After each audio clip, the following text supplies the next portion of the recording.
Velkominn Atli í Fáup. Atli! Þú hefur rosalega mikla hæfileika.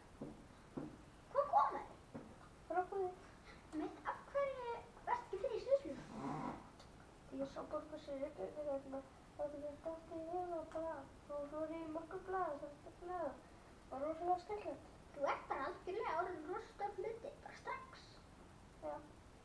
Einmitt, en við þá, svo var eitt þannig gott viðtal þar sem þú tókst viðtal við skólastjórann í aðstoðarskólastjórann í Háteigsskóla. Það var svolítið gott. Getur það sagt mér frá því?